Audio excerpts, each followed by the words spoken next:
piece for Black girl nerds.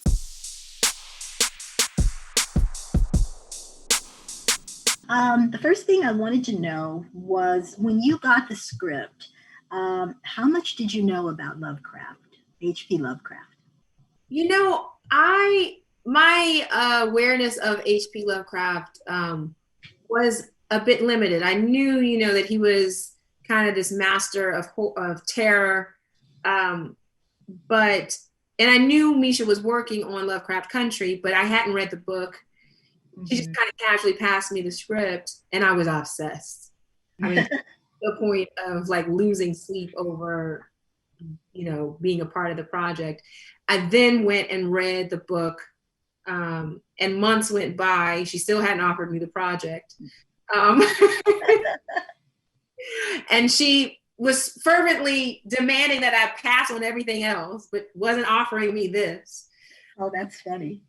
I know. But then she offered me the role, and I did more of a deeper dive into him, but also into the genre. And it's a bit disappointing when you discover that these great thinkers or founding fathers or authors, artists, whatever. I mean, when you discover that, there's more to the story. Yeah. And him being a master of terror, he also was a master of racism too. Yeah.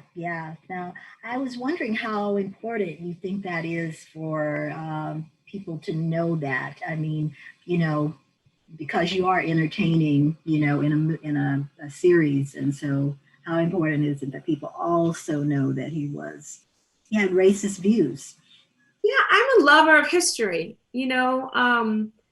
I think there's dangers when truth is distorted and rewritten and important details are left out. I think there's dangers when our history is overlooked. Mm-hmm. I think there's dangers to someone being held up on a pedestal and you not knowing the entirety of who this person is. Yeah. It's up to the individual how they want to perceive that and what perspective they have. I think in order to truly understand someone's art, don't you want to know who the artist is that's painting it, And so, that's my personal belief, is that it's important to preserve history in its entirety. Okay. Did you read a lot of horror, or have you read a lot of horror prior to this project, prior to reading Lovecraft? I love Stephen King. I mean, I also watched horror growing up. Like one of the earlier films I remember watching that terrified me was Silence of the Lambs. I was 10 at a sleepover with my big sister and shouldn't have been watching it, but she was watching it, so I watched it. And just being, oh my goodness, just blown away by Hannibal. Okay, like, who's this man? He terrifies me, and I'm so drawn to him. Like, I'm so curious about him. And felt incredibly frustrated because, honestly, since then, throughout my career, I notoriously told my agents, don't send me any horror. Like, I'm not going to be the black chick. Not just don't. I'm not doing a horror film. I'm not doing a slasher film. They're not slashing me up. I would notoriously turn it down. And it was frustrating to feel so shut out from a genre that I loved. Yeah. I saw Texas Chain Massacre. And Screech, and just like everybody else, but just, it's frustrating as an artist to feel like you can't participate in the fun. I mean, come on. Right. It's rude.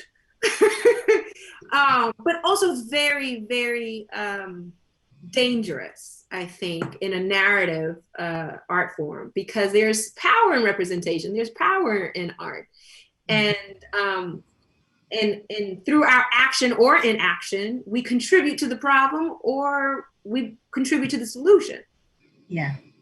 So one thing that excites me about the time we're in now is there's so many people like a Misha Green, like a Jordan Peele, who are reimagining this classic genre, you know, deconstructing it in a way, and then putting it back together in a very radical way, centering Black voices, Black stories, you know, Black safety.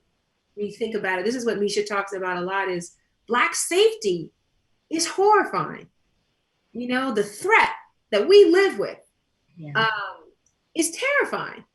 Yeah, yeah, yeah. No, it is.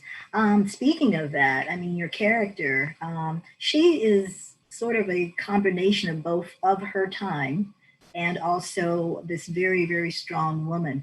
And I'm just wondering, as an actress, how did you keep her within her time and at the same time, you know, to show the audience that she could be strong, that she could be visionary and knowing that she had rights and all of that stuff. Yeah.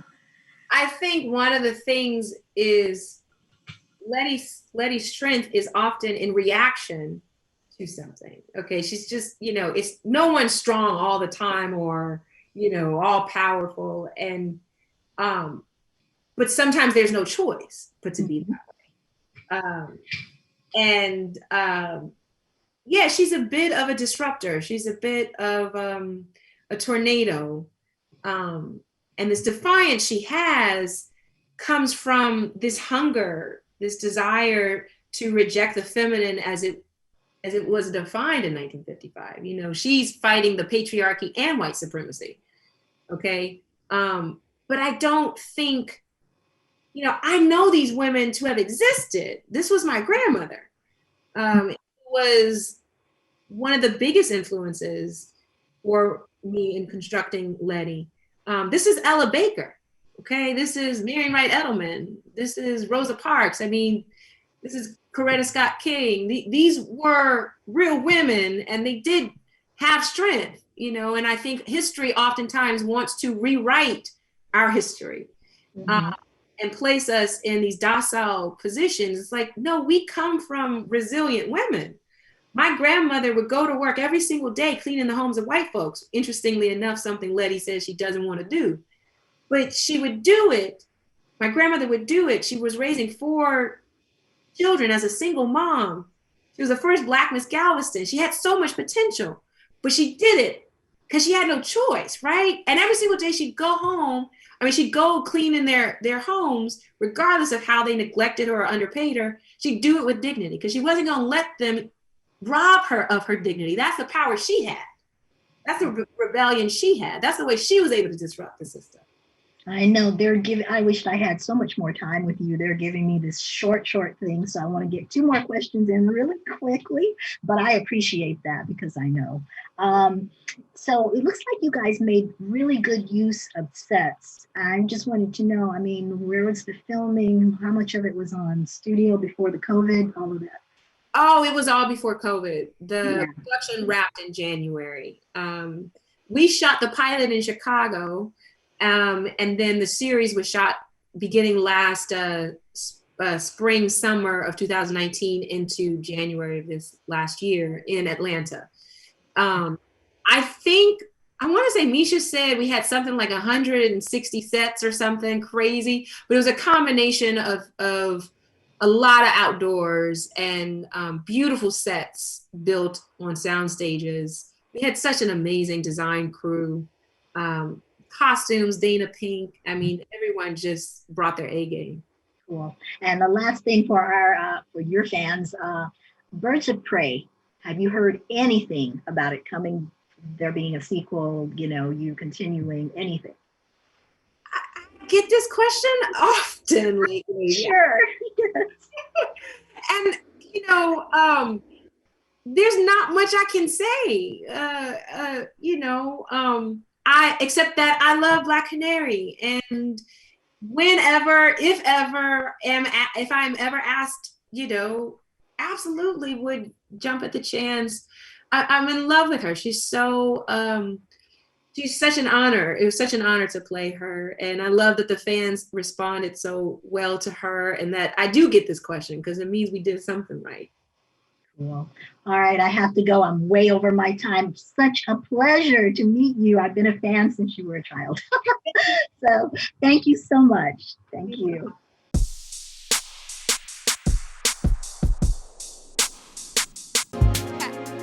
Better shake your booties for black girl nerves. Better shake your booties for black girl nerves.